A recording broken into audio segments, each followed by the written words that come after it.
The Dream Cloud flash sale is here, today through Monday only. If you want better sleep, you need the Dream Cloud Luxury Hybrid Mattress. Order today and get 25% off any mattress, plus $499 in premium accessories. Visit dreamcloudsleep.com. Hurry, this offer ends Monday. Hey, it's Matt from the Direct-to-Video Connoisseur here. Thanks again for listening to the DTVC podcast. Before we jump in, I wanted to quickly let you know that my new novel, A Girl and a Gun, is available on Amazon now, both on Kindle and paperback. It follows Justin, a successful writer whose past as a scriptwriter for a fetish porn site comes back to haunt him and threatens to derail his career. As he's picking up the pieces, he gets an opportunity to make a movie called A Girl and a Gun with a rom-com star. Justin may have bitten off more than he can chew, though, because she's notoriously difficult to work with. If you're interested, you can find the link on our webpage, along with the link to my first novel, Chad in Accounting. If you have any questions, please reach out, and I thank you for the support. Now, on to the podcast.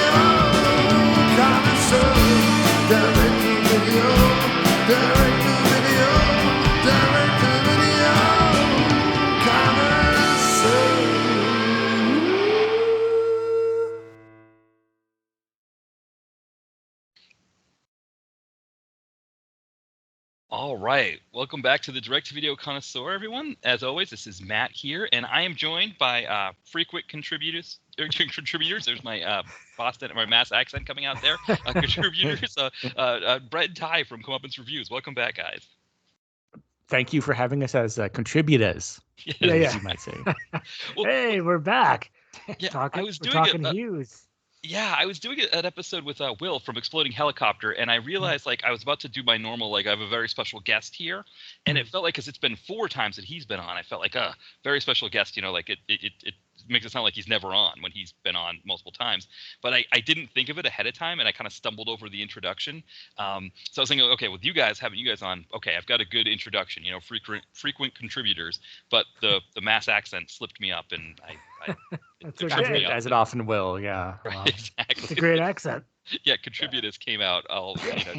It rears its head in ways that I don't expect it to, because I don't fully have the accent. I grew up kind of an hour north of Boston, and my mom has it really thick. I remember my wife, when she first met my mom, when we were just dating, she was always thought the Mass accent was hilarious. And my mom grew up in Hampton Beach, New Hampshire, so it was about a half hour north of there. And we were watching Top Chef, and Emeril Lagasse has the accent, and she was making a joke about it. I was like, well, you're about to meet my mom. She really has the accent. And she was like, you never told me that. I thought she sounded like you, where you don't really have an accent, or it just comes out from time to time. And I was like, no. And so I remember in the backseat of the car, because she didn't want to sit up front with my mom. So I was sitting up front, and the first thing my mom says is something along the lines of yeah, I didn't even think to ask you. I had to go to Walmart to get some stuff for your father. And I was almost lost. Well, and then the best part is later on, because my wife has, Philly accent. We were going to the beach, and she wanted to get pictures or something, and a piece of the shutter from her digital camera fell off, and she's like, oh, my shutter fell off. My mom goes, off? Oh, do I detect an accent? And it's like, Mom, you haven't pronounced an R this entire car ride, and you're talking about my wife, talking about Jen's accent.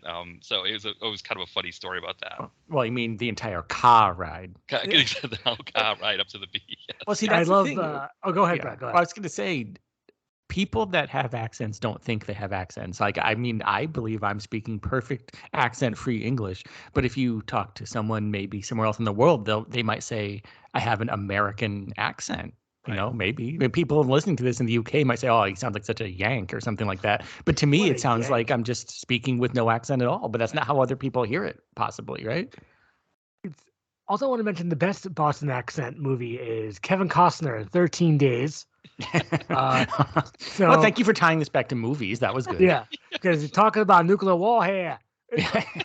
That's not in the movie, by the way. That's only in the trailer, which was very disappointing. Right, because I know you were waiting for that part when some Kennedy or other said they're talking about nuclear war here. Well, technically Kevin Costner does not play Kennedy. He plays like some like advisor dude. So it's like well, close enough. I mean, I'm sure he had a similar accent to the Kennedys. Yeah. So yeah, because the thing is, right, was that he was in, what was it, Mystic River, right, and he displayed the Boston accent there, I think, and people were like, "Oh, look at that, he can do a Boston accent." So it's like Sean Penn? Oh no, Kevin Bacon was in it too, wasn't he? No, just Costner in 13 Days, no Bacon. oh, you're thinking of Costner in 13. I was thinking of Bacon in 13. Okay. So I'm thinking. Okay, so now I'm yeah. You probably said Kevin Costner in my head. Yeah, somehow I said Costner, right? Yeah, I believe you did. Yes. Yeah. Somehow it turned into Bacon for me. I was thinking Bacon. Well, as things often do. Yeah. Bacon the food or Bacon the actor, or Kevin Bacon's either one, brother. or the Bacon Brothers, their Bacon musical act. No Food Jokes is their album name, right? No, it should be if it isn't. Yeah, I don't know. That's what it's like. No Food Jokes, please.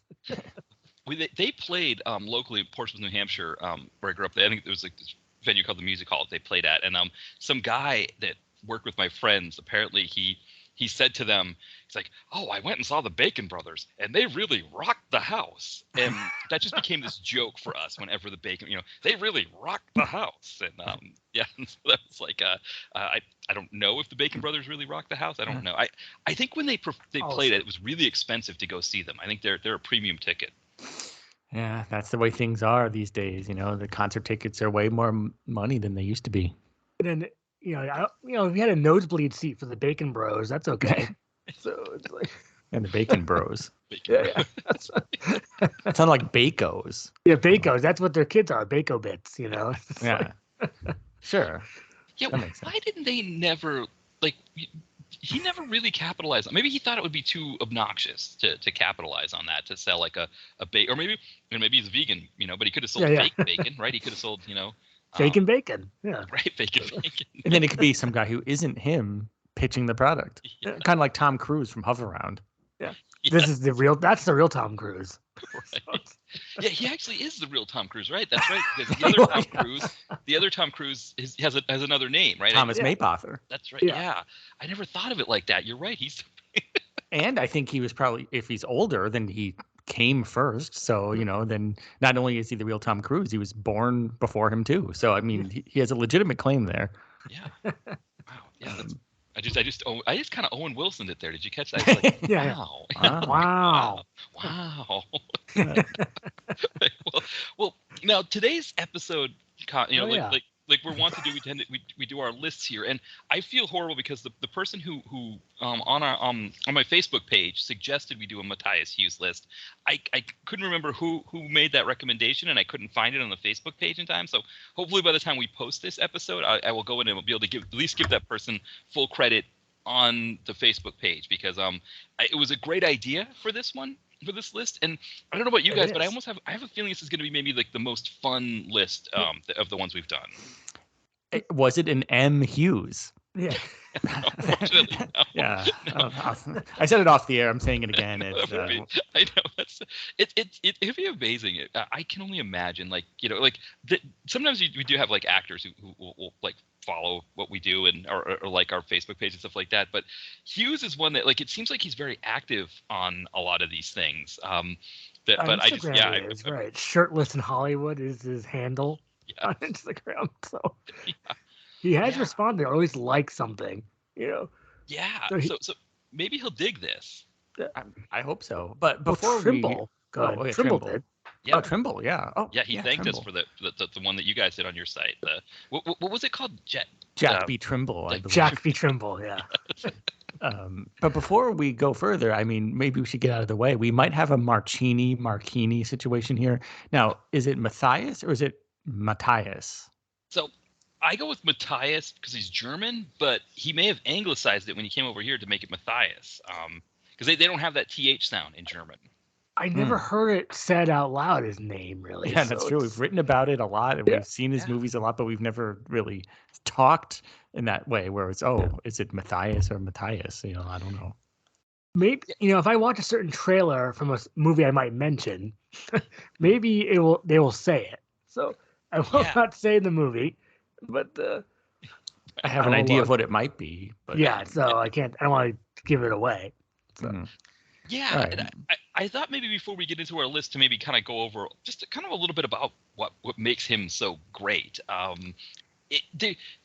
For me at least, and I don't know about how you guys feel, but there is a sense that like, we always talk about this best period of action being from like late 80s, early 90s, kind of in that window, maybe 80, if we do 86 to 95 or something like that. But Hues was one of those ones that like we talked about how Malibu and Evan Laurie propped up those movies, but Hues was like a different level of propping up that he embodied so much of what made that period so great. And he was like this larger than life figure that could just like the moment he was in the movie, it was like another level. Exactly. Like you see this man, this Matthias, he's like, okay, something cool is about to happen here. That's true. He's got the look, he's got the look. He has the blonde, long hair, and he has a certain kind of like, I don't know if you call it like a Fabio-esque. I mean, maybe like evil Fabio. He did play a lot of bad guys. That's true. Yeah. And it would have been nice to see him as a good guy more. I mean, I think he has done it, but he's usually a baddie. I just think, but he has a certain sort of charm. Like he doesn't say that much, but he kind of smiles and it's kind of charming, I guess. But but certainly the look and the hair and it was perfect for the time. Yeah, and the other thing I always thought about with him is that other than maybe like Dolph Lundgren, or you can maybe even make a case for for Michael Jai White, that the size and athleticism that Hues had, like in real life, nobody would want to be dealing with him. Like even if you knew Don the Dragon Wilson martial arts kind of level, it's like you wouldn't be able to really hurt him, because he's so big. But by the same token, he's so fast and athletic that, I think Dolph is another character. I always thought like the Expendables did a great job with Dolph, where when he fought Jet Li like kind of maneuvered Dolph into like a confined space so he could use his speed a little bit and kind of take Dolph's size and make it a negative. But there's always that sense in watching Matthias Hues. I mean, I think in one of the movies we'll be talking about, I think he grabs a character by the throat, and it's like his hand takes up the entire face almost when he's grabbing them by the throat. It's like, they always had to come up with these creative ways for him to lose because he was so larger than life. But it was something that I always loved about seeing him. But yet he also did have this kind of like, I don't know, like offbeat personality that he was sometimes injected into the films. Yeah, that's true. And for one of the movies that I think is coming up, I do have sort of I guess it's, I don't know if you call it a story, but sort of an anecdote about his athleticism and just how athletic he really was.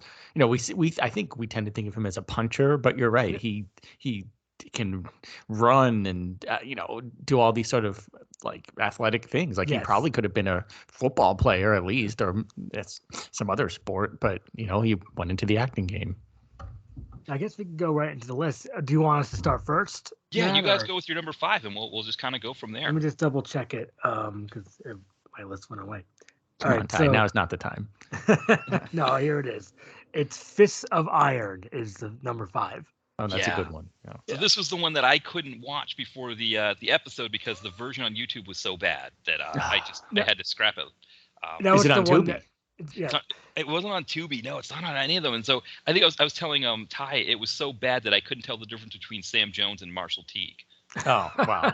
Well, that's actually kind of, I understand that. Well, I think, even in like crystal clear clarity, I don't think people would be able to do that. So you got to cut yourself some slack there. But that is unfortunate because this is definitely worthy of being on the list. I thought it was kind of a tricky list to start with because he does play a lot of similar roles. Mm-hmm. So I started off with 2 of his similar roles, 5 and 4. But Fists of Iron, I would definitely check it out. You can just buy it on you still have a VCR, right, Matt? Yeah, I do. Yeah, so if I can find a VHS copy of it, I saw it online for cheap, like $20. Oh, that's not that's not that cheap. Maybe by your standards because you're so rich, but Well, I'm not very rich. Well, I paid a lot more for this back in like 10 years ago, so it all got cheaper. Well, that's good. Well, also $20 is not bad with this current VHS market. Well, that's true. That is true. The gouging that's been going on. I think I don't know if I told you guys about there's a local used bookstore near us here that has used books, VHS, DVDs, all that stuff. And I saw a copy of Savage Streets and they wanted $40 for it. That's outrageous. Yeah. Well, but the sad part is that's not even their fault. I think that is the going rate for a Savage Streets VHS. Yeah. It's an awesome movie, that's just. though. that's just, I mean, it is awesome, but it's on other formats. It made it to DVD, Blu-ray. I mean, like, if it was the only way to see it, that would be one thing, but they're catering to those VHS collectors. Yeah. I only have that kind of cheapish DVD. I need to maybe upgrade my copy. No, I got the Blu-ray. Yeah, No more innocent hearts. Oh, also I have the soundtrack. So that John one is Farnham. on Tubi.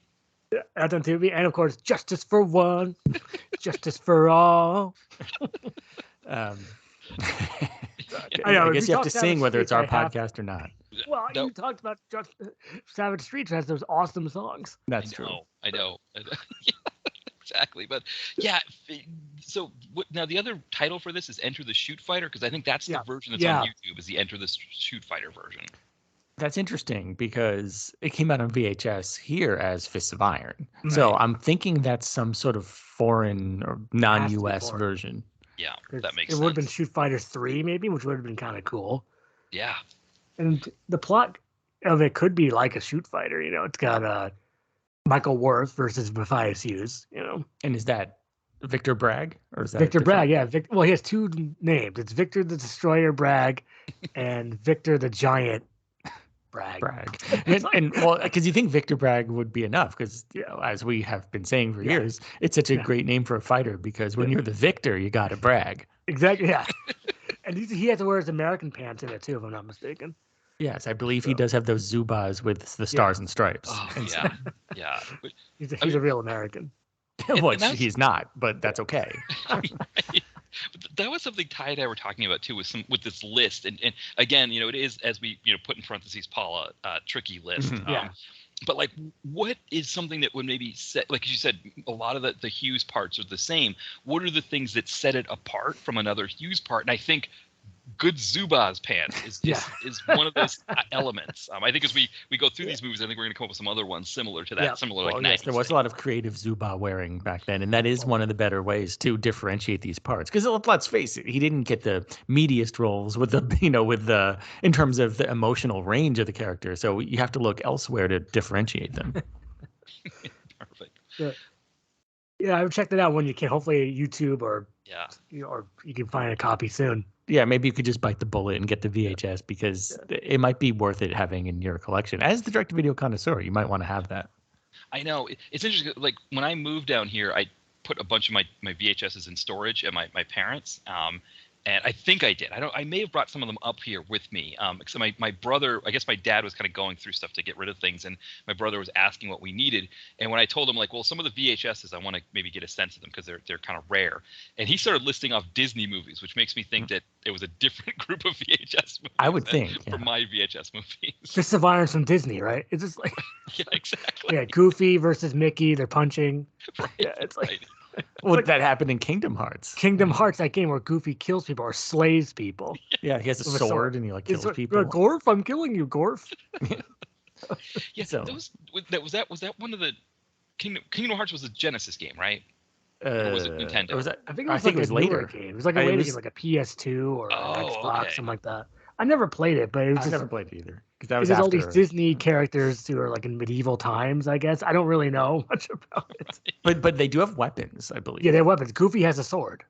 So it's like, That's awesome. Yeah, I remember because they made Disney movies for the Nintendo for a period of time. I think that the best one out of those, my favorite, was Rescue Rangers. Oh yes. Oh yeah. you have yeah. that one, Brett? Oh, the Capcom ones were the best. Yes. Because they also had Mickey Mousecapade, which is not one of the better ones. But yeah, DuckTales, that's considered one of the best of that sort of game. Yeah, those were good. That's right. That's what it was. Mousecapade was the one I was thinking of. That I think I was confusing Kingdom Hearts with that. But then I was thinking, I thought there was a Genesis one that was, maybe it wasn't Kingdom Hearts, but it was something similar to that. Yeah, I do believe they made Disney games throughout pretty much all this, game iterations. Wait, so this makes sense too. No more Kingdom Hearts. John Farnham. Yeah, sure. Maybe that's a perfect segue. Yeah, what's It's your number 5? my number 5? So I kind of also has the word fist in the title. I went with Fist Fighter for my Oh, number nice. Oh, yeah. Yeah, and Hughes's part's not huge. He Rhino plays Reinhardt. Rhino Reinhardt, which is just a fantastic name. The baddie that's running this sort of underground fight thing is played by Mike Connors, who played Mannix. And which my wife watches Mannix a lot, and I love that show. It's a great 70s detective show. So seeing him as a baddie, where it's like I think like there's a scene in the film where the woman that his kept woman gives the hero and his buddy some evidence or some money or something, and he's angry, so he goes like to attack her in a hot tub, and he's like wearing like this velour tracksuit, like angrily going into a hot tub after her, which was hilarious. But from the Hues standpoint, it's an interesting Hues film, because usually in the Hues films, it's this larger than life guy, and how can he be beaten? How can somebody beat him? Whereas with Fist Fighter, our hero, I'm blanking on his name, Jorge Rivero. It's already established that he can take Hues. CJ Thunderbird. CJ Thunderbird, exactly. Another great name. What a name. And also, I don't want to jump ahead too much here, but let's not forget Edward Albert as Punchy. As Punchy, yes. Exactly. And that beast guy that we called a Robin Williams-esque monster. Yes. Right. With all his body hair. Yes, exactly. And of course, I love the way that the hero ends up beating him, right? But he grabs him by the testicular region and then like holds on and punches while he's holding onto the testicular Don't region. see that too often. But that's the thing about no rules punch fighting. It's that there's no rules. There's no rules. Right. So you can go there. But it's interesting to have a movie where Matthias Hues is not the larger-than-life guy that you're wondering how he's going to lose. It's already established that he can be beaten, and then it turns into this like prison slog, which is interesting. Where because what happened? Like Connors turns the lights out because he realizes Hues is going to get beaten by Jorge Rivera, by CJ Thunderbird, and then it kind of turns into this whole thing of like, okay, how do we get this guy out of here? And then they put him in prison for a while, and that's when he's in prison. He has to beat that big monster guy, and that's how he wins his freedom, is by beating that big monster guy. And then we get our end fight scene with Hues. And then you said that you watched on YouTube, right? Yes. You said it was reversed, or Yes, and I didn't discover it until the end, which I don't know how I missed this, because usually you can see it in the opening credits. Like the opening credits are off, and you go, okay, well because the opening credits are backwards. I need to play this through. I have a plugin on my browser that allows me to reverse the image back when it's reversed, and somehow I missed that part, and I guess maybe I wasn't paying much enough attention, because there wasn't maybe enough writing in the film, like signs and stuff like that, because there really isn't a lot when you think about it. There's not like street signs or anything like that you could pick up on to be like, okay, this is reverse. And then it got to the end credits, and I noticed the credits were backwards, and I was like, I watched this movie in reverse the whole time. Well, I was telling you last night that YouTube does more reverse shots than Bruce Willis. Exactly. I was gonna say, doesn't that affect the ending? Like, I don't want to give any spoilers, but wouldn't that change the ending? The back or a certain person wins. Yeah. Right. Well, no, because what it is instead of beating up Matthias Hues from left to right, he's beating him up from right to left or whatever.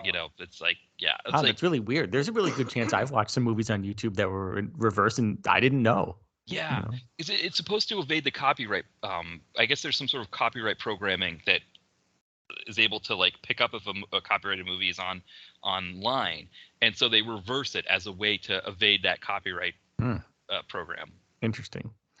But Fist Fighter, I see why it's your number 5, because it's it's worthy of the Hues canon, but maybe not as much Hues as you might want. But it is balanced out by the presences of Punchy and CJ Thunderbird and Mannix. Yeah, which always that's a good one. That's a good choice. Yes. It's not on my list because it's similar. I did Fist of Iron now, number 4. I did Deathmatch, where Hues plays Mark Vanek. Which is a great name. Yes.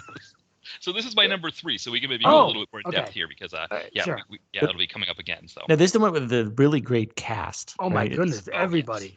Ty or Matt, who's in the movie? Let's just do a rundown here. Sure. Well, Richard Lynch. Yeah. So, who wants to do the rundown? Yeah. You want to? Yeah. Richard Lynch. Yeah. I've got it on IMDb. So if you want to name someone, then Yeah, you got it. So Ian Jacklin, Martin Cove, Matthias Hues. Who else is in this? Richard Lynch, Jorge Rivero's back, Benny the Jet. Eric Lee.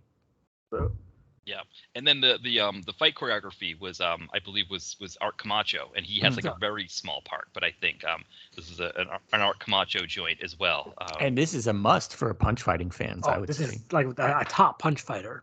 So it has all your favorites punching. Yeah, this movie brings up a piece of the punch fighting area that I don't know how you guys feel about this, but this idea of killing off fighters who lose. It's like the idea of like if you've got two baseball teams playing, right? And the team that loses, they all die. And it's like, but no, but there's like people in that baseball team that, beyond the fact that you don't want them to lose their lives, right? That's horrible. We don't want them to be dying. But from a business standpoint, there's people on that other team that you'd want to watch play again.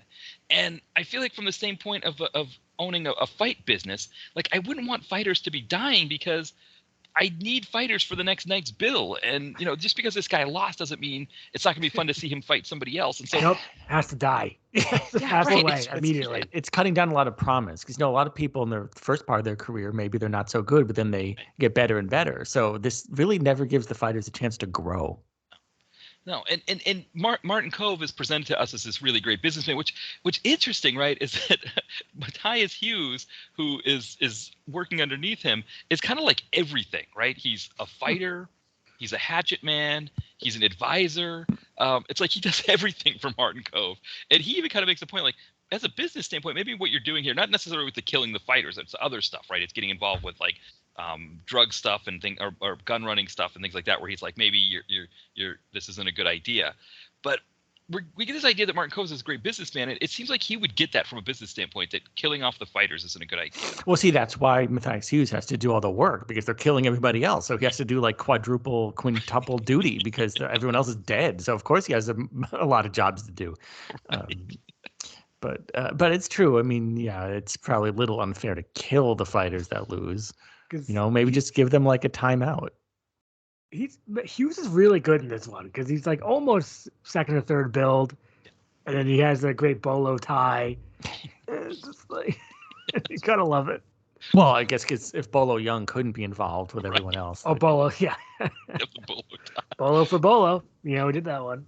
Well, because I was saying how like why? Because I was watching this and I was mentioning the tie about watching it, how like when Matthias Hues when he beats up Ian Jacquelin's buddy, because Ian Jacquelin's buddy, who's in this fight game, doesn't want to kill his opponent, and so Martin Kove has to teach him a lesson. Yeah, Nick Hill, and he beats him up. It's funny to watch Matthias Hues take off his bolo tie first before he starts the fight. It's like a beautiful touch, similar to the Zubaz pants, that makes a movie like this stand out. Well, that when a man is taking off his bolo tie to fight you, that's not a good sign. That's not something you want to see happen in your own personal life. Right. You don't want to see that point of view. Yeah. It's like, he's taking off his bolo tie. Uh-oh. That's good. A big uh-oh.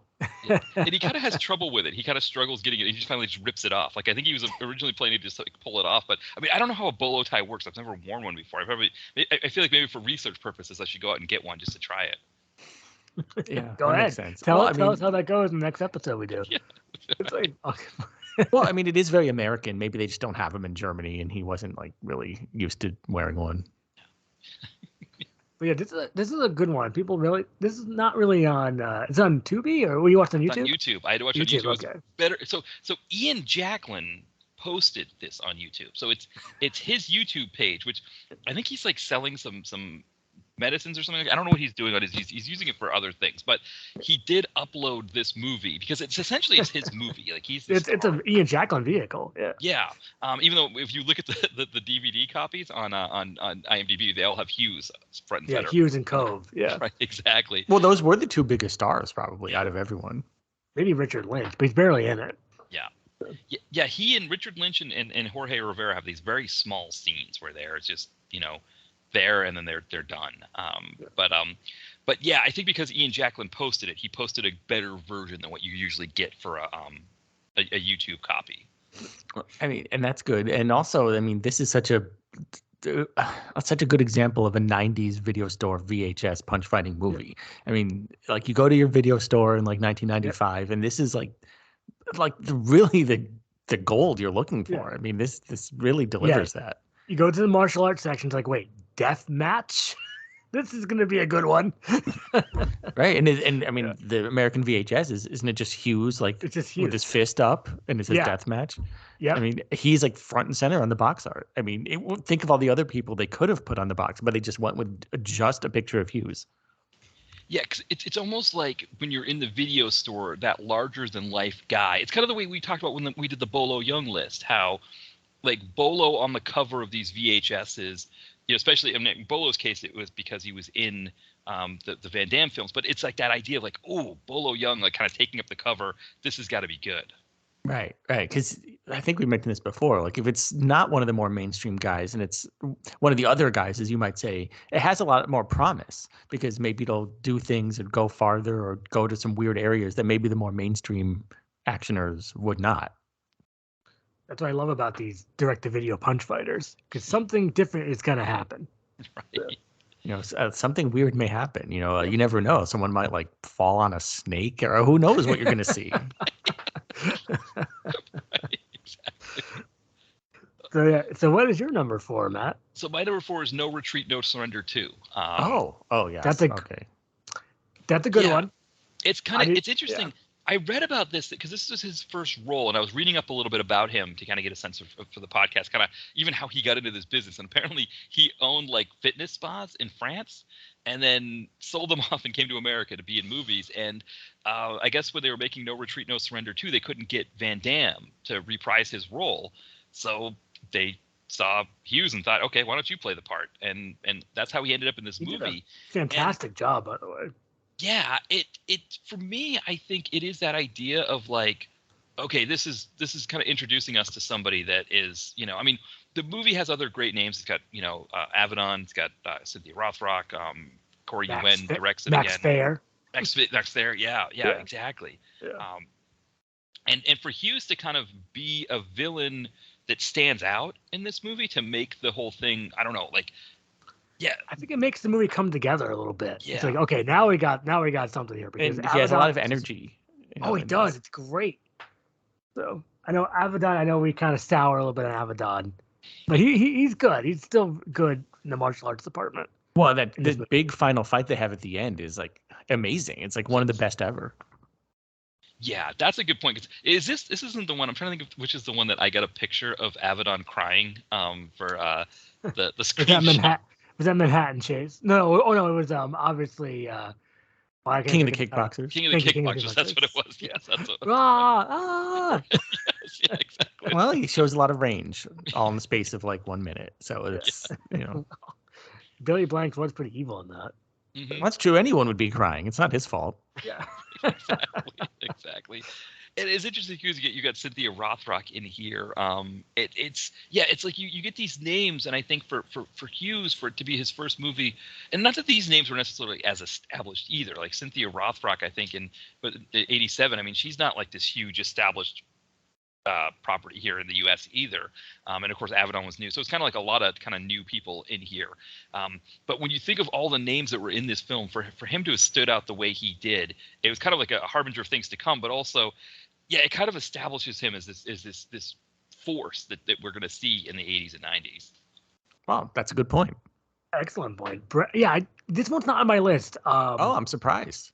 Yeah, I did make it. I have another one for number 3, 2, and 1. But there was a lot of good choices. And it's like, well, that's a good one. That's a really good one. But I have something for number 3 that's because it's really all about that final fight. So yeah. I guess I could see why you might not have included it as a movie. I mean, I also get why Matt did, but that final fight is really it's fantastic. It's so great that does kind of make it. Makes you want to rewatch it. And there's the number 3. Well, I just want to keep talking about the movie. No. Number 3. Which is Mission of Justice, where Hues plays Titus Larkin, the brother of Bridget Nielsen, which makes sense. Good casting. Yeah. I think that's good casting. That makes sense to me. Yeah, that actually I totally understand that with the way they look. So, yeah, it's a great fight with Wincott. Go ahead. This one just missed my list, but again, it's kind of the same. Yeah, so this one's not on my list, but the fight with Wincott, I think, was just like it was like. you watch the movie knowing these two are in it, and you want that good fight scene, and the fact that it's delivered was great. It delivered the goods. Go ahead, Brian. Oh, and this is the movie with that amazing fight scene in the garage. Is that? Yes, yes, it is in the car. In the car garage. It's like an auto garage. I mean, I don't think Hues is in that scene. If I'm not, no, but as far as a Wincott fight scene, I'm pretty sure we've mentioned this before, probably on our Wincott episode. But that is an amazing fight scene. I really think that is one of the best direct-to-video 80s fight or 90s fight scenes ever. I really do believe that. It's amazing. And you gotta love the bit with Wincott versus Hues, because Hues, like, he takes off his shirt with a big belt, with his belt on. It's like, I have your friend's belt. It's like, and the whole plot of the movie is great too. It's like the title is kind of a play on words, a mission of justice. So it's it's sure Wincott's on a mission of justice as you might expect, but Bridget Nielsen runs like this mission, like to supposedly help homeless people, but she's actually evil. That's not a spoiler. I mean, we kind of know that. And so the fact that she's like an evil like administrator is just such a great plot, I guess idea. And so you put Hues and Wincott into that, and you get a winner. Yeah, this is one of those ones that is just like the Wincott 90s DTV actioner. I don't remember there weren't too many stinkers that Wincott had. There's a couple. There's a couple. The Donor, and there's a couple. Oh, and Fatal Combat. Oh, Fatal Combat. Yeah, there's a couple, but I see your point. I mean, he had a lot of good hits at that time. Yeah, figuratively and literally. Yeah. This was one. I think this is now. Is this the one, Mission of Justice, where he has the scene where he goes into this dojo full of guys that want to beat him up, and I think he has his batons are on the ground. Yeah, that's in there too, because he has to fight. Oh yeah, he gets to use his stick fighting, and he does some really great stick fighting in that garage scene too. Yeah, but if you were going to have Brigitte Nielsen have a brother, getting Hues for that part was perfect casting. It's perfect. I mean, yes, Dolph probably could have done it as well, but if you can't get Dolph, then Hues is definitely a great choice. Matt, what's your number 3? So my number 3 was Deathmatch, so we could probably. Okay, we could just jettison that, I guess. Yeah. So, I mean, number 2, I have I Come in Peace. Okay, so that one's my number 1. Okay. So we can give that one a little bit more run as well. Okay, so it's Dolph versus Matthias. Now you were talking. I will get you, Matthias. I come in peace. It's like I was waiting for this because I can. I'm sure you were to do that voice. Like, I'm so tired of you, Brian Ben. I watch Dream On. I like Dream On. Actually, I don't. It's not a good show. I don't like those cutaways to the animals. It's very annoying. But this brings me back to the anecdote I teased earlier, which was on the Blu-ray, I believe there's some interviews or some commentary or something where, that kind of famous scene where Matthias Hues is kind of running across the tops of cars and there's like blow-ups happening behind him and he's running. Amazing sequence. They were saying that, like, as part of his character, he has to wear these really heavy boots, and it's hard for most people to walk in those boots. But he was doing those runs and jumps in the boots like over and over again, and their minds were boggled about how he could actually do that and how high of a level his athleticism was. Like most human beings couldn't do that, because run across cars with those blow-ups behind you wearing really heavy boots. Like that's an ask that I think most people couldn't fulfill, but Hues did, and it's right there on screen, Yeah, well, that's the thing, right? Like we talk about, there's very few that, Dolph is maybe another one that has the size and athleticism to do that. And actually, kind of an interesting thing is, I don't know if Dolph was a pentathlete, but Hues was. Well, he was a pentathlon. He was in that movie versus David Soul. Right, exactly. And David Soul was a Nazi, and there's that guy at the boombox, and that amazing scene with the boombox man. So let's not forget about that. Yeah, exactly. So Hues actually was I wonder if maybe there's a sense of Dolph seeing that, wow, he actually is a pentathlete. That you see what he do. But that's what Dolph sounds like. He sounds like Owen Wilson. I'm sure that's exactly how Dolph said it too. And Owen Wilson sounds like Dolph Lundgren. It's like, whoa. It's like, it's like, I am now Owen Wilson. That's voice swap. Okay, so it's like The Parent Trap, but with Parent Owen Trap, but Wilson. and- That would be it's the voice amazing. trap. That would The be voice trap. amazing. The voice trap, where with Dolphin. I guess we're coming up with new versa. subject ideas. Maybe we're. Oh yeah, okay. You guys Okay. should put this aside because I feel like Okay. Ty could have a real field day with this. You Yeah. know, um, But speaking of athletes in this movie, Jay Billis plays the good alien, the one who's supposed to be helping, but he ends up dying off. right? Yes. So he was a Duke basketball standout, and he ended up. I just looked at his IMDb profile. It looks like he did do a TV movie in 2016, but he didn't do anything else after he did that movie in 1990 because he went into doing broadcasting for college basketball games. But because he did Dark Angel, he got a SAG card, and he was in an interview on a sports radio podcast I listened to, or actually a sports radio show that they just put as a podcast, and they asked him about that, and he said that because he has a SAG card from doing that one movie, which now I guess is 2, but at that time it was just the one, he was voting on the SAG Awards every year, and because he was doing all the college basketball stuff, he never really watched any of the movies, so he'd have to have his wife screen them and pick the like their votes for the SAG Awards. So it's funny how, because I don't know how often that happens with us with these movies, because a lot of these movies are not. They're not SAG movies. A lot of DTV movies, they don't, but the ones that do use SAG actors that are in it for like 1 or 2 scenes, like that's it. They're in the Screen Actors Guild, and I guess they can always vote on the awards. Yeah, and also just in case people don't know, Dark Angel is the alternate title for I Come in Peace. In case people don't know that. That's right. Yeah, I think Dark Angel is what it's listed. Oh no, yeah, it's Dark Angel on IMDb, and then the U.S. video was I Come in Peace, right? Yes, that's what I remember it as. Well, wait, Bray, you have the Blu-ray and I have the I have the VHS. Blu-ray, yes. Under Dark Angel, and I have the I Come in Peace. Well, actually, I believe it has a reversible cover, so you can have whichever cover you want. Oh, that's awesome. Yeah, I have the VHS. I have the, you do? Okay, cool. VHS, yeah. Yeah, We that all was a know VHS Brian- staple. That's something that was in pretty much every video store. Yeah. I mean, we all know Brian Ben is annoying in it. That's not, I hate to say that, but But there's a all he lot of does- quotable lines in it too, like, and plus, the evil gang in it is called the White Boys. Yeah. I don't think they could do that today. The White Boys are coming after me. It's like, But Yeah, it's a cool 400 idea for a movie too. It's like with one the of those. CDs and it's Yeah, a great yeah, movie. yeah. That was before Pinhead. I was going to say before Pinhead, also before To the Limit. Yes. So it was very influential in terms of well, I don't know if I should say it, but that, in case that counts as a spoiler for some things, I don't know. Oh, fine, I'll just say it. Killing people with CDs. So they were first before anyone else. It's amazing. Well, the director was Craig R. Baxley, correct? Yes. So he did a lot of great stuff. I mean, I'm not mistaken, didn't he direct Stone Cold? Stone Cold and Action Jackson. So why you could just stop? You could just retire. I wish I could retire on those. And I think he's done some other great stuff, but those 3 are definitely standouts. I mean, imagine being you're one guy and you directed those 3 classic movies. It's amazing. Yeah, he was a stunt guy. I didn't know No that. wonder it's so good. Well, yeah, because he knows he can deliver. Yeah, what is that about? It's interesting that stunt guys. I mean, Art Camacho's films sort of up and down, but he's directed some as a stunt guy that's good. And Jesse V. Johnson was a stunt guy. The John Wick people. Yeah, and Isaac Florentine are stunt people. So yeah, they just must know what looks good. Yes.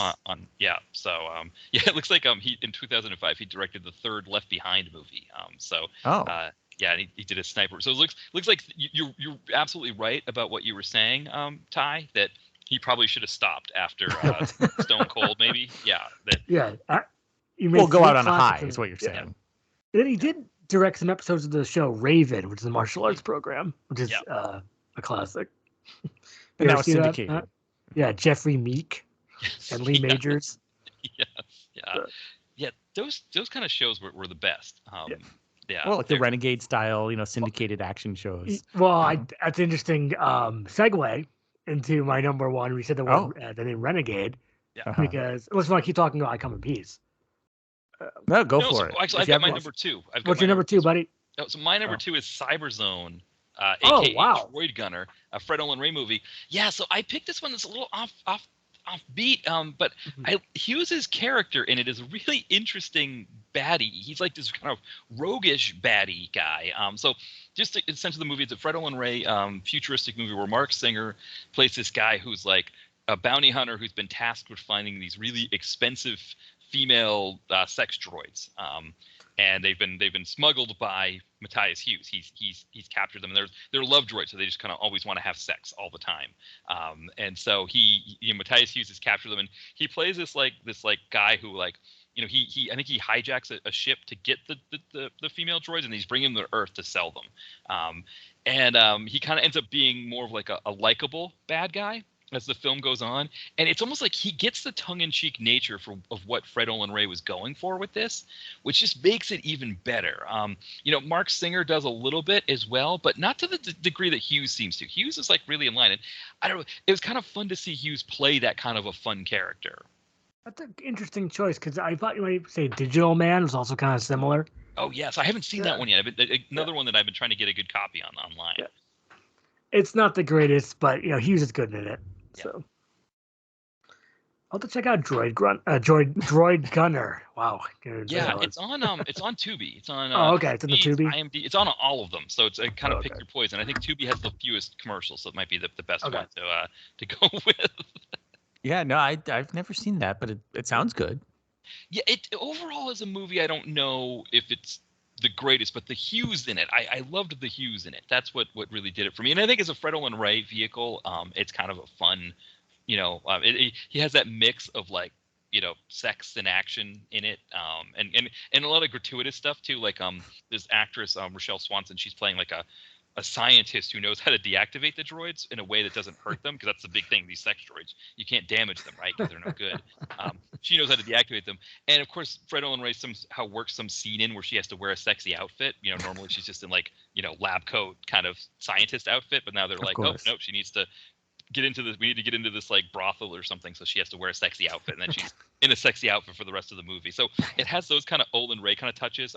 Also has Ross Hagen in it, nice. Kind of your usual. So I think it's got Hoke Howell, it's got Brinka Stevens, Peter Spellos, all those kind of usual Fred Olen Ray suspects. But then here's Matthias Hues, who's stealing the show as Matthias Hues. Well, because that's a good. We talked about this yesterday, Brett. Before we did this recording, was that we used to say that Matthias Hues joins the fray. Oh yeah, in most of our reviews with at least the first couple or movies that mention Matthias Hues, we always say, well, Matthias Hues joins the fray as Van Gilder. Yeah. Because usually he's in these kind of ensemble type movies. So what he does is he joins the fray. So we just kept using that phrase over and over again. But I mean, I don't think it's likely to make anybody's list, but the Control 5, what was the Van Gilder? Deadly Reckoning. Deadly Reckoning. There are some funny moments in that, but it's not likely to make anyone's top 5. But he does join the fray. Because Zagarino, I think we were talking about maybe doing Zigzag. Mm-hmm. So it's like Robert Vaughn. And Robert Vaughn and Matthias Hues. It's a weird, and Art Camacho, I think, is connected to it. And that's Book Boy. Is that Book Boy? Yeah, it's like some gangsters. Oh, right. I think I know that it's the Company Man. Yeah, Company Man. Yeah. Yes. Yeah. Well, that's the other title, right? Yes, that is the other title. And their big insult for Frank Zagarino is they call him Book Boy. Yes, and Art Camacho directed it. That's how he was involved. Yeah. Okay, Book Boy. It's like, but that's not Bookstore. That's a different. No, Bookstore is American Kickboxer 2. Yeah, it's one of the best movies of all time. Bookstore. It's like Bookstore. It's like, you want to call Walden Books, they say hello Walden Books, not hello Bookstore. Like usually stores have a name. Usually. Yeah. Well, didn't we find, wasn't one of the Seagal movies that took place in Romania or something like that? There was a place that was just called Bookstore as well. Yeah, Bookstore.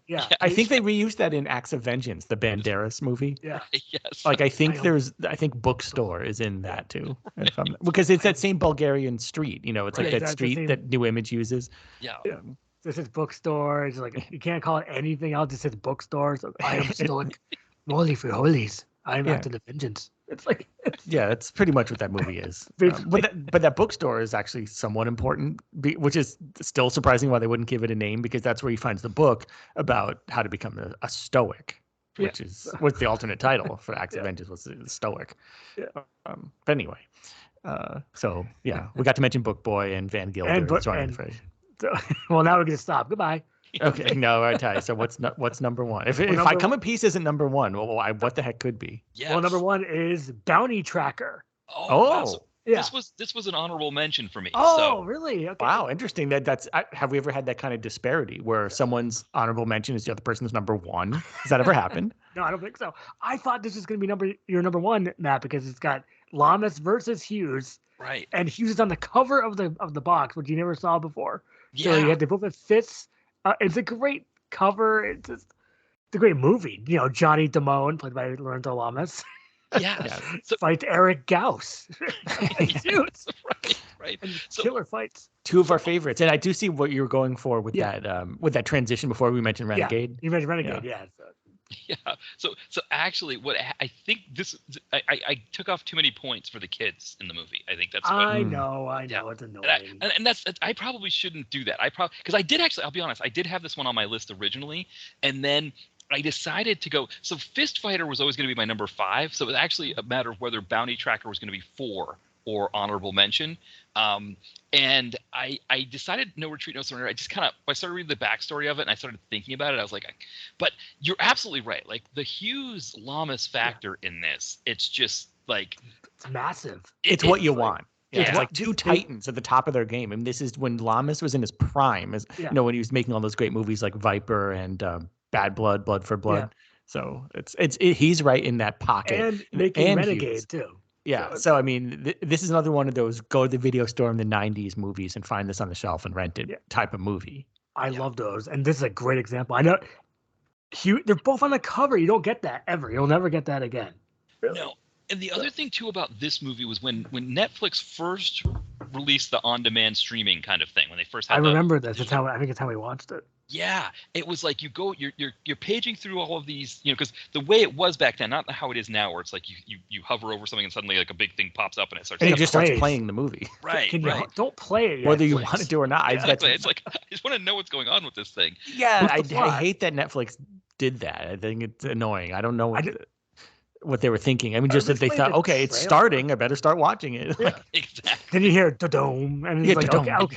Exactly. It's like, I don't need anything. Back then, Netflix was more like kind of like what Tubi is now, where you just paged over boxes, these thumbnails, and it had that thing of Hues and Lamas kind of facing each other. And it was like, oh, this is like, it was the kind of thing that made it like, like I'm debating about maybe even getting rid of Netflix because we just, my wife and I don't watch it much anymore. And I think there's like maybe 4 or 5 movies that I want for the site that I might have to get at some point. But at that time, there was a ton of great direct-to-video stuff on there. I know. When it first came out, that's how they get you.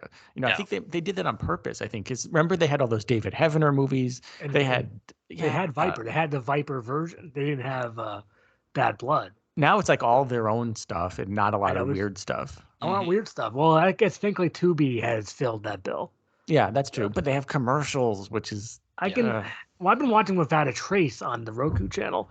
It has a bunch of commercials, a lot of the same commercials for like. I know, but we're used to that with the TV or show. That's the thing. Yeah, I know they have the same ones over and over again. That's how I watched Columbo, was on IMDb TV. And but you emerged triumphant today. Sorry. But we're used to commercials when it comes to a TV show. A movie, I know. If it's the only way to see something and you're willing to be forgiving, I suppose. But I think you would agree that I'd rather watch a movie without commercials. Yeah, we've done that very limited in our movie watching for the site. So far, Universal Soldiers of Return on Crackle. Yeah. Well, Crackle is really bad with commercials. Yeah, and but Tubi's better, I think, than Crackle. What's the other one we watched on Crackle? It was Mercy Callow. The Crackle original. Extraction. Not to be confused with the one with Bruce Willis. Yeah, This is a Crackle original feature. This is the original Crackle Extraction. Vinnie Jones and Sean Astin and Danny Glover and John. See, Danny Glover is another one where he just shows up in these direct-to-video movies and he's probably in it for a total of a couple days. So that's how he can do like 5, 6, 7, 8 a year. Yeah. That's like seems to be what these bigger stars are now doing, like Bruce Willis or Mel Gibson and others, where they just that's why or possibly even Nicolas Cage, and that's how they're able to be in so many movies a year because they have like a smaller part and they get it out of the way in a couple days, and then it's like there's another one coming out this year. It's like. That's Bruce Willis is the worst offender, obviously. Yes, he talked about in numerous episodes now. Yeah, Yeah, because he doesn't care. I think that's why. Like Mel Gibson still seems to care. Yeah. I mean, yeah, he's in a lot of movies, but he cares. Whereas Bruce Willis, the care factor doesn't seem to be He's there. gone. Because I just watched Good Day to Die Hard. So I'm kind of, this is your show, Matt. So please. No, because I think the Bruce Willis thing we come back to it, but it's like one of the juxtapositions between Hues, who we're talking about here, and I mean Willis. I mean, it's like I'm looking at Willis for 2001. I mean, sorry, 2021, and it's like, what do I see here? I see like what, 3 Gasoline 6, Alley. No, 7. Yeah, I mean 8 movies, and it's like This is Godfrey Ho level. right. How do you keep up with that if you're a fan and you're like, I know Todd Gaines of Bulletproof Action. I think he's been kind of tasked by them. I'm sorry, being, like, God. Yeah, he's like the Willis historian. Like he's just Wow. always doing these movies, which I appreciate in his case that he's got to do them. You know, I know. They assume need he's someone on the making- site to do them, and he's going to do them. But I think for the rest of us, it's like, you know, like if you had a choice, right, between Gasoline Alley or American Siege or whatever, and Fists of Iron or Fist Fighter. Yes. Yeah. Yeah, I it's like, definitely I pick the latter. Well, Yeah. I definitely see where you're going with that. It's true. There's a certain soullessness that comes with a lot of these modern day DTVs, and we're the people, Modern day some of the Willises. few people out there celebrating DTV, and we're saying, okay, this is, it's taken a turn. You know, Okay, I mean, as exactly. fans, we're saying that.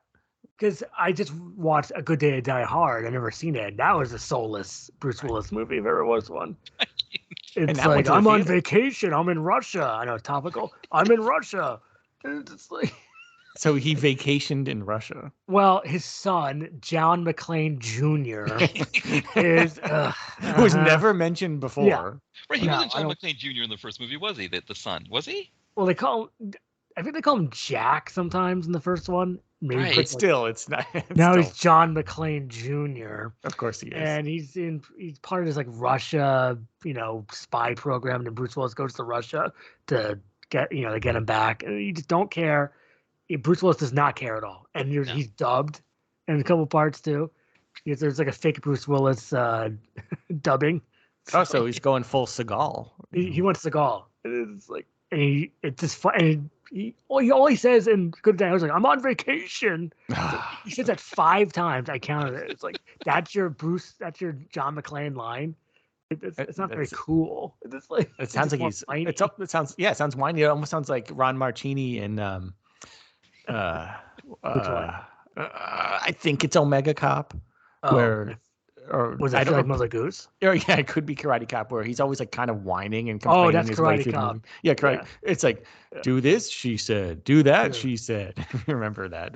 Yeah, So he kind of complains his way through the movie, and he so really does. I'd hate to see where that Willis is doing the same thing. No, it's not a great movie. I don't know if you've seen it, Matt.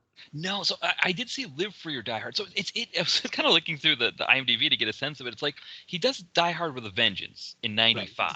Right. Great movie. Still Really in the top range of the Die Hard series. Yeah, and then it's 12 years. So when he does Live Free or Die Hard, that's already like a reunion kind of like, let's bring the band back together, cash grab kind of thing in '07. And Yeah. and it already had that feel too. I mean, there's a scene where he blows up a helicopter, I think, by running a cop car Yeah, over. I've seen the movie. Yeah, it's ridiculous. Right, like it's like that should make a movie awesome, right? Like a movie, In like, theory, should be yeah. awesome if it has that in it. Yeah, I mean, like we were talking about Stone Cold, right? I mean, you That run was very stone cold with the Yeah, motorcycle and the helicopter that blows up. Yeah, that's fantastic. And it already had that sort of like going through the motions feel. So I can only imagine that we come back, it looks like 8 years later Yeah. for the A Good Day to Die Hard. So we've already done our cash grab thing. Willis has already said, like, okay, I'm doing this one last time to get this cash grab in '07. And then they come back and say, oh no, it was 2013, so it was 6 years later. Yeah. They say, okay, let's do another cash grab and let's do this again. I can only imagine the sleepwalking that's going on in It's that really bad. It's just like he does not care whatsoever. Is that the one with like there's like a CGI like fall or something? where Yeah, it's they like, all jump out of CGI windows, and there's a CGI helicopter, and it's just like he does it. He looks like he's digitized. It's Bruce Willis in some scenes. It's like, is that Bruce Willis or a digital Bruce Willis? It's Wow, not like digital it's the Willis. It's not like the Apocalypse video game from the '90s. You can look that up. It's just, Why is there a digital Bruce Willis? Yeah, it's a game called Apocalypse. Do you remember this, Matt? It was No, I for don't. PlayStation. He was like the first actor to be in a video game. It's like Bruce Willis. The first actor to sleepwalk through a It's video like- game. Bruce Willis again. It's perfect for a zombie thing, right? Because he can. We have our no subject for Mr. Bruce, but we won't repeat it. Yes. Yeah. But I guess we're supposed to talk about Hughes. I mean, we can keep making fun of Bruce Willis for a while. I can have a Well, rest of- we've done that a lot. I so, guess because you're my number one we already talked about with I Come in Peace, so I guess Yeah. we've got some honorable mentions. Yes, honorable mentions. Yes. And what are yours, Matt? Well, so we talked about Bounty Tracker. That was my one. The other one is Ultimate Justice, just because of him working at a fast food place. With that, He has a burger hat or a hot dog Yes. hat? Oh, yes. The whole thing. Yeah. It just I couldn't. It wasn't enough to put it on a list. It wasn't enough to make the list, but it was so I see fantastic that it had to be honorable mention. Well, And that's what's when great he's a about- good guy. Is that one of those rare Yeah, good guy he's- roles? Oh, it's like, it was. So that's worth an honorable mention because usually he's the baddie. But in the recent, like in what's the other one? Showdown in Manila.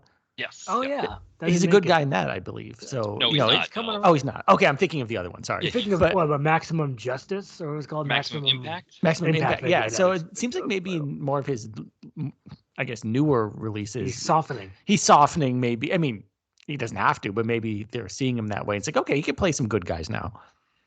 Yeah. Those all seem to be. Oh boy, now I can't. Well, Ultimate Justice wasn't, but they all seem to be that actor Nevsky. Yeah, Zara Nevsky. Oh, Yeah, he's going to be doing a lot of Nevsky movies. And which I think maybe for him it's interesting because the Nevsky movies, I don't know if you've how you guys feel about these, but it seems like they're always like, how cool is Alexander Nevsky? Like, But that's what makes him funny. That's yeah, it's just, his acting is so wooden, but you gotta love it. It's like, Yeah. when's that one coming out where it's Michael Madsen, Eric Roberts, and Nevsky? And hopefully soon. But yes, no, I see your point, Matt. But the thing is, that's part of the pleasure of these movies because, like, that's part of it for us. It's like that one where it's like it was like Tomb Raider meets Fast and Furious. Treasure Raiders. Yeah, Treasure Raiders. Only Nevsky would put himself in the center of a wacky plot like that. He plays like a Vin Diesel type guy whose girlfriend is the older Sherilyn Fenn. Yeah, so it's like he got Sherilyn Fenn, made her his girlfriend, then He's fancied 50 himself years some old. sort of Russian Vin Diesel, and then, Yeah. but also with some Tomb Raiding. It's Yeah, and David Carradine hanging around. of course. So yeah, that's a good example. You gotta watch Treasure Raiders, Matt. Yeah. I definitely so like I watched Showdown in Manila, and then I think I started the maybe it was Maximum Impact or one of those ones. I started it, and I was just like, man, the Nevsky, I got to take it. It was kind of one of those things. It wasn't so much like I was so put off by the Nevsky making himself seem so cool that I couldn't watch it. It was more like, I've got other things I got to watch. Maybe I'll come back to this kind of mindset. But see, I would just suggest you alter your mindset to, instead of seeing that as a negative, see it as a positive. And that's all I would suggest. Then you might get a little more enjoyment out of these Nevsky movies. Yeah, I think Treasure Raiders is on Tubi. I think I could be wrong. Seems but- like You it don't would be. yeah. You don't want to be a negative Nevsky. I You know, know. like- I guess that's the new negative Nancy, or was that Yeah. something people say? Yeah, yeah. Debbie Negative Downer. Nancy. Yeah, negative Nancy, Debbie Downer, and now negative Nevsky. Yeah, So- you don't want that. I can't believe Brent Huff directed Treasure Raiders. Oh yeah, I Yeah. forgot about that. That is ridiculous. I didn't know he directed anything. It's not bad if you. It's you know, silly. It's Yeah. silly fun. Yeah, you can't help it. I mean, don't enjoy go it. in expecting, the It's new not mission of monstrous. justice, but it's. Yeah. No, but But if you're willing to go silly, then do it. yeah, and it's on Tubi. I think that's fantastic. How did we And, watch? I forget. I think we watched we- on Hulu. I forget we watched it. How did Yeah. you watch it? Was Amazon it on- Prime, maybe. Yeah, maybe. Yeah, okay, maybe. Yeah. I see it has William Shockley as the beekeeper. As you might expect. Do you want to sure. be a beekeeper? It doesn't seem very exciting of a job because you might get stung a lot, right? I know they're wearing those nets, but it's just like there's like net costumes. Yeah, but you only do it out for the love of bees. Like no one's forcing Do anyone you have to a be love beekeeper. of bees? It's like, I think there are people that bees are interesting. I will say we had a situation here. So we have our air conditioning. We have just the wall air conditioning units, and I was lazy about like blocking it off, blocking off the open spots. So I just took a towel underneath where it was open, kind of on the bottom, and just stuffed this towel underneath, and then put some towels in where it didn't meet the, I should have used duct tape or something. But anyway, some bumblebees decided to create a nest in that towel. And I just started to notice there were some bumblebees around. I was like, what's going on here? And then I touched the towel, and there was like, and it was just ridiculous. So I had to call the bee removal people, and this guy just showed up, and he had no net. He had like your basic like butterfly net to get them, but he had no protective equipment other than gloves, and that was it. And I was like, yeah, it's all there in the in the towel. So he just scooped it up. But the thing is, the pheromones from the nest were such that like the other bees that were around did not want to leave. Like there was like like 5 or 6 left that didn't want to go anywhere, and I had to go get like a Raid or something like that and kind of open up the window, spray them, and just be like, see ya, and get them out of there. And then I got tons of duct tape and just taped the whole thing off completely. But yeah, I could see though there's a little sense of the bees, like when they were like wondering where their nest went, they were kind of buzzing around. Yeah, I kind of felt bad for them a little bit. Like there is a little bit of a charm in a bee, I guess. But when they sting you, they're not so charming. I guess that's what I would say. Yeah, I'm not sure how we got here. I think I asked about being a beekeeper because why? The movie, this is one of the few Nevskys that didn't have Hues, Treasure Raiders. Yeah, why did we ask about beekeeping just now? I literally just forgot. I know. Because the character, there's the beekeeper. Oh, beekeeper, yeah, right. shocking. That's yes, right. Yeah. So that's how we ended up there. Yeah, I mean, did you guys have any honorable mentions? No, I do not. I just wrote down the list. I should have probably double checked. Maybe. I think we mentioned Book Boy. We mentioned some of his, Showdown in Manila and some of his later efforts. I think those would probably count as our honorable mentions. Well, there's one movie I do want to mention. Let me just get the title correct. So, or it's you can't find it anywhere. It's a hard Hues movie to find. Let me just get the title correct. Hostile Environment. Have you heard of this? No, I haven't. I see it on here on IMDb, so it's a later '90s one. Yeah, David A. Pryor movie. Bridget Nielsen's back. Darren Shalavi. Oh, and he's the hero. Matthias Hues plays Mike Erickson. Yeah, I would love to see cool. that. I wanted to see it for a long time. It's not available in our country. Wow, well, that sounds really really good. To make that potentially good. I'm just want to get that out there because I always wanted to see it. Yeah, I'm kind of maybe curious. a listener out there can find a copy or something. Yeah, Hostile Environment. So is it AIP or is it just David Pryor directing? I think it's David Pryor. Yeah. All right, something to watch out for. Well, let's see here. Let's see if it comes up on. Of course, there's like so many different things that Hostile Environment can be when you type that in. That's one of the problems, is it can be workplace harassment videos. So I'm gonna put it in 1999. Beekeeping. Yeah. Full movie. There we go. Let's see if that gets us something. Because that'd be great. I haven't checked in a long time. Now again, it's like episodes of things like Dateline and stuff like that, or Hostile Environment, and so it doesn't look like it, unfortunately. Yeah, like Chris Hansen, or what's his name? The guy you don't like. I Morrison. hate him. I hate Keith Morrison. I don't like him. He sucks. The voice, right? The voice irritates because it's fake. Yeah. It's like he doesn't care, but his voice tries to like mask it. He has this sort of like veneer of being above everything, and like everything's a question. It's like, or was it? Or was it? I'm Keith Morrison. See, if it was Liam Neeson or something, it's like, I don't know who you are. I'm gonna To Catch a Predator. It's just like, see, that's wow, that would be amazing. Brian Mills To Catch a Predator. Oh, I was going to play Chris Hansen in a movie. Liam Neeson playing Chris Hansen in a movie To Catch a Predator. That would be that would be fantastic. He came up in a movie I watched recently called White Boy Rick, or something about this. It's a documentary. Liam or Chris Hansen? Yeah, and Chris Hansen, I guess he got his start as a writer in Detroit, and he was like reporting on like the drug trade, and I guess like he had kind of. He knew this White Boy Rick guy, but he'd also kind of like he was reporting on all of this sort of the drug trade that was going on. But what's interesting is that they talked about how the police chief from Beverly Hills Cop, he was a real police chief in Detroit who actually like was involved with this stuff. So that's how Chris Hansen got his start was working the beat in Detroit, talking about the crack gangs and whatnot there in the 80s. Because now his voice is a Yeah. real voice. Yeah, He that's has a an real voice. No, like- amazing voice. Yeah, not like Keith Morrison, that sucker. we had a It's guy like from a my high Stallone. school. Sucker. There was a guy from my high school who was on To Catch a Predator. He Really? Uh-oh. Yeah, so it was like the early seasons. It was in DC, and I didn't remember him. He was a class ahead of us. But yeah, he it was the class. It's the whole thing of like, Oh, hey, no. why don't you have a seat right here? And He no. told him to have a seat. Have a seat? Wow. Oh, Yeah. no, that's not good. Yeah, What's he his name? showed up Polkett, and- because it's like, it's not going to be going very well for Polkett. It's like, Yeah, Polkett. Yeah, I remember Polkett. sorry. Yeah, wow, I can't imagine seeing someone I sort of know on there. I mean, the last season they did what took place in Connecticut, so everyone in it was a Connecticut person. oh, right. That's not black eye for old Connecticut there.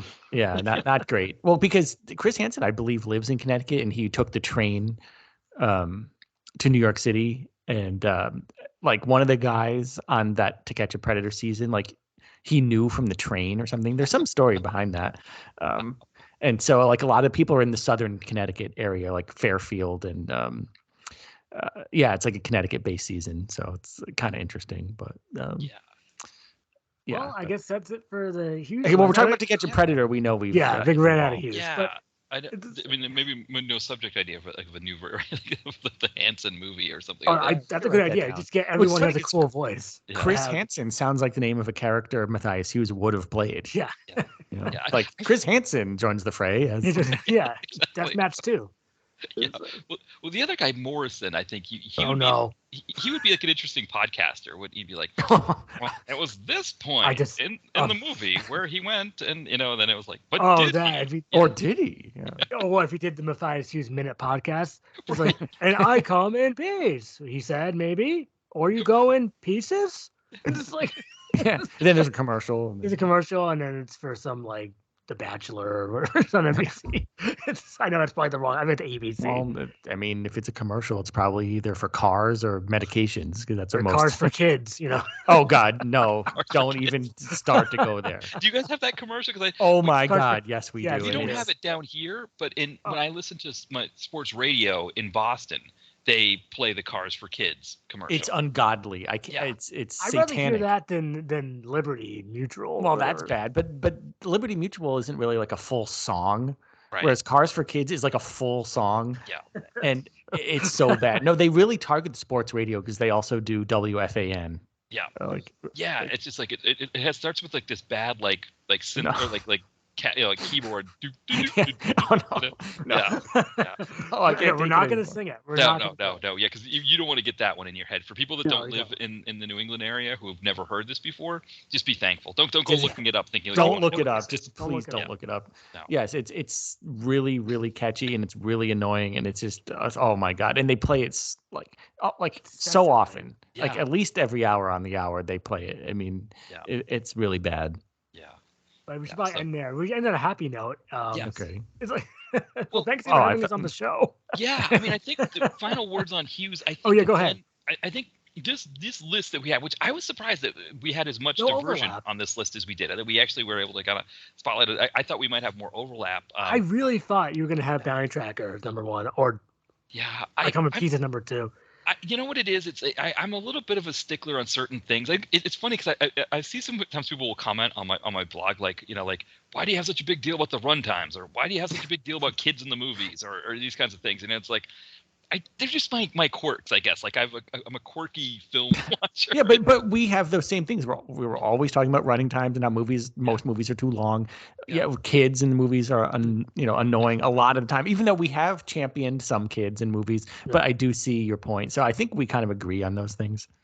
Yeah, and I think it's just like it's how much does the quirk like I think maybe I sometimes let the quirks affect my ability to watch the movie more than other people, where it's like, yeah, like for Ty, you're saying like Bounty Tracker is fantastic because it is in the Lamas versus Hues sense and like the cover and everything, and like the whole thing is fantastic. Where I'm like, man, those annoying kids just really annoyed me so much that it's like I probably should like let these things bother me less and enjoy the good parts more, and I should just be like, you know what, I don't mind.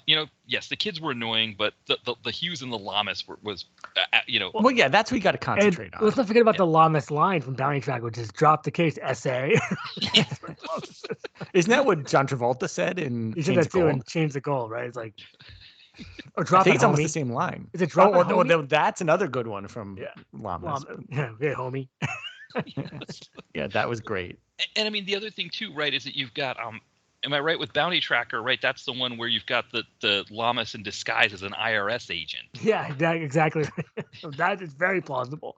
Right, exactly. And he's like, speaking of Boston, right? So maybe that's why he had maybe that's why the kids didn't bother him so much, is he was so used to listening to the Cars for Kids commercial. No, IRS guy in Boston. I'm scared someone's gonna actually say. Well, I mean, being an IRS guy in Boston makes sense because it's Taxachusetts. Right. Exactly. Right. Yeah, that's always I haven't heard that one in a long time. Especially living there, in New Hampshire, where there's live free or die. So there's no income tax, no sales tax. Oh yeah, that's awesome. I was there a couple years ago, and there was no income tax. Yeah. Well, not that affects you on your day visit, but because you went there to go to your movie warehouse. Yes, I did, and she gave us a bunch of free tapes because we took the trek. It's a cool place. If you have Wolfsboro, New Hampshire, your movie warehouse. Laura, the owner. I think I've been there a long, long time ago, because we used to go up there because there's that, and then in Weir's Beach there's an old arcade. Like there's a kind of like the classic gaming arcade. Yes, I've heard about that place. Yeah. Yeah, because we were I guess we're a couple hours, maybe an hour and a half, maybe something like that. Yeah, it's a really great area. Yeah, that's really cool that you're able to go up there. Yeah. But well, thanks again for having us on the show. Yes, thank you very much. Well, I guess at this point now we're closing in on the end here. I guess it's plug time. It's time for plugs. Okay. Or just to shoot up some plugs. I'm going to shoot up some pluggos. Yeah. I feel like with the bad TV that we watch, that whenever I hear about plugs, I'm thinking of some hair replacement clinic talking about plugs. I mean, at the risk of mentioning Cheaters again, I feel like that's the type of commercial you'd see while you're watching Cheaters at 2:00 in the morning. But yes, exactly. Joey Greco and Clark Gable. Clark Gable the third. I'm Clark Gable. But he didn't say the third. He says Clark Gable. Still. He just says Clark Gable. There's no third for a lot of those episodes. Third for SAG reasons, I think you can't have the same name as somebody else. I think that's why William H. Macy is W.H. Macy in his movies. And also, so I see Thomas Howell as C. Thomas Howell. He didn't want to be that because there's already a Thomas Howell, so he changed it to C. Thomas but we call him Tommy. So. Yeah, C. Thomas Howell is awesome. Maybe we can do because I just watched one of his direct-to-video movies from Ty's collection called Hourglass. Oh, I've got to see that one. Yeah, because it's actually directed and co-written by Tommy Howell. And it's sort of, in that erotic thriller vein that was so big at the time. And it's definitely worth a watch. There's some interesting aspects to it. Like he really kind of goes for it, and because he's behind the camera and in front of the camera, he's really doing his best. And there's some really interesting cameos in the movie too that I won't say what they are. But when certain people show up, you go, oh. And they're in it for such a short amount of time. And so, yeah, definitely an interesting movie, Hourglass. Well, yeah, the pluggos. All right, so Pluggos. I guess Comeuppance Reviews, the .net, the website, which we have, the podcast, which you are a frequent collaborator. It's on iTunes and Spotify and all the other classic podcatchers. Ty Comeuppance on the Twitter. Ty Action Rocks on Instagram. I posted "Good Guys Wear Black" today. If you want to date this one. Classic Chuck. The Chuck Norris with no beard. Yeah. And that's it. Excellent. Yeah, Good Guys Wear Black. I think that might have been the first Chuck Norris movie I saw, and I was on in Boston. They had the independent channel TV38. They used to do this thing called the Movie Loft. With this guy, the Dana Movie Loft. Hersey. Yeah, I've heard of the Movie Loft. Yeah. He had this beautiful voice. Dana Hersey be like, yeah, tonight on the Movie Loft, we've got, and it was good. Because Good Guys Wear Black, is that the one where he jump kicked somebody into a car window, through a car window? Yeah. Yeah. And so that was when I was that might have been kind of, when you think about those seminal pictures that get you into the kinds of movies that we talk about, that may have been one of the first that like really got me into the action genre, was to see that. That's interesting. I didn't know that. I mean, that's interesting that Ty would happen to post that. That's now. an interesting coincidence. Yeah, well, I could give you the behind the scenes of why I posted that, but I'll just tell you, I'm running out of tapes to post, man. So it's like, well, you posted a lot already, and there's more to come. But there's more to come, but I mean, I put it in a certain order, so people like Chuck, so. Yeah. Well, you can post Hourglass. Have you posted Hourglass? I want to rewatch it. I saw it ages ago, but my memory's poor. Unless I'm really running. It does have kind of a cool cover. They tried to make it look almost like a boxing Helena type movie, which it's really not. But it's still good. It just the box art's a little misleading, but it's cool. It's like a woman kind of turning into an hourglass, like a physical hourglass. So it's kind of cool. Yeah, that sounds like a good one. I'll have to check that one out. But yeah, I think you might like that. Yeah, and then one quick thing before we wrap up is I want to mention. I did a count, and of course I forgot what the number was of how many times you guys have actually been on. Yeah, how many times? I want to say this is your 16th one. Oh my goodness. And there's 15 of them available. So the very first time you guys were on, that one is not available right now because TalkShoe, the company that I use to host them, they had a server crash where everything that I did before 2015 was gone. And so those early, I think I've managed to get all but the first 8 re-uploaded onto the site. So like the first one that's available that you guys were on was Man from Tai Chi. I barely remember that. Wow. Yeah. Well, I mean, maybe it's maybe in some ways better that those are lost in the sands of time because I don't know if we were as professional and as great as we are now. Yeah. I think we had microphone issues. I know. I was going to say that I think the first time you guys were on, you had to share a mic. I think. I believe that is correct. Yes. Yeah, because it's like wow. So now we have our own microphones. Yeah, now we have our own microphones. Yeah. Yeah. It's kind of amazing how far all like I mean I still kind of do a very simple show where it's just like tack on the opening and the closing and post it, but it is kind of crazy to think too like how how different it is between I mean that was like the mid 2010s where it was like kind of a new thing to be doing a podcast. That was kind of when podcasts first kind of came on the scene. Yeah, and we did our best we could. It was the beginning, and now we're part of the future. Yeah, we sure are. When I first was, because Mo and John Cross, they were like doing like their own podcast, and they're like, "Hey, Matt, you've been on the show a couple times. Would you like to just do your own thing for an hour?" And I was like, "Oh, that's great." So then I was kind of going through like the list of like you guys and Mitch, everybody who had like we've been interacting the whole time, doing these during our blogs and our sites and talking about movies. Like, yeah, let's kind of do all this stuff. But now it's kind of cool. It's like you guys have your show. Will's got a show, with Exploding Helicopter, and it's like more people are doing the actual podcast thing. So it's kind of a cool thing that like it's a nice community, and we're happy to be part of it. Yeah, it's a lot of fun. That's the number, I think, because we were talking about what is the official number. 16? I think I forgot. I can't remember if it's 16 or 15 now. Let's round it up to 20. Well, 20, yeah. Because there's the lost episodes. Right. I'll double check your appearances also. So. Oh, yeah. Do that for next time, Ty. Next time around. Okay. Yeah. We'll kind of figure out what the official number is. But either way, I mean, obviously it's a record by a huge point. That I think it must be maybe that's the rule. Like I was going to say, once we get past 10, it's collaborator status. But I think so. We were calling each other collaborators before that number, before 10. Because the last year when I did the show, it was like almost exclusively just having you guys on because I was like having trouble just maintaining the show and just doing it. And so then she's like, well, Ty and I are chatting anyway. Let's think of an idea for a show or something like that. Yeah. Now we're flying here. So, are you going to be calling this episode Hues Are You? Or just...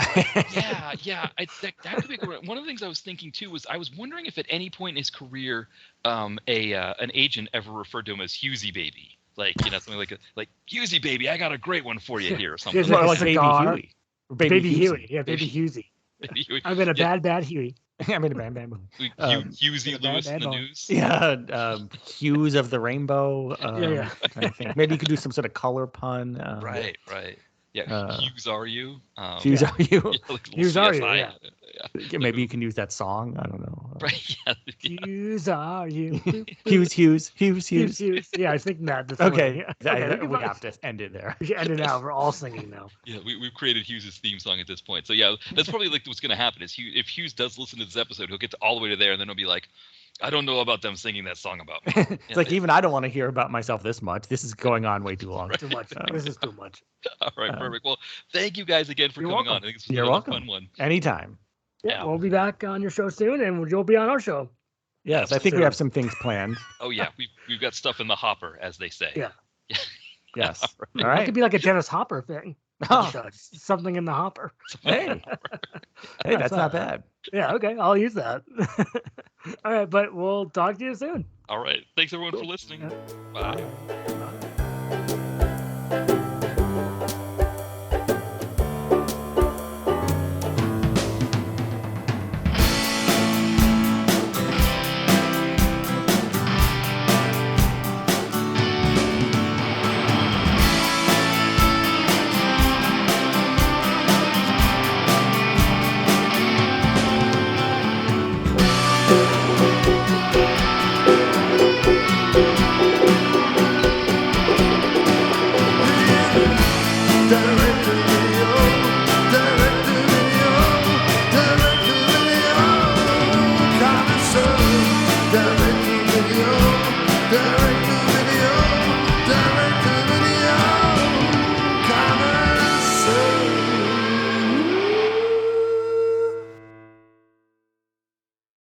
It's always the right time deal. Hey, want to go to Mickey D's for lunch? Ooh, let's go now. But it's not lunchtime yet. If we're going to McDonald's, it's always the right time. Yeah, it's hard to argue with that. There's a deal for every lunch hour at McDonald's. And there's a classic for every craving. Mix and match 2 for just $3.50, like a McChicken, a McDouble, or a hot and spicy McChicken. Price and participation may vary. Single item at regular price. Cannot be combined with any other offer.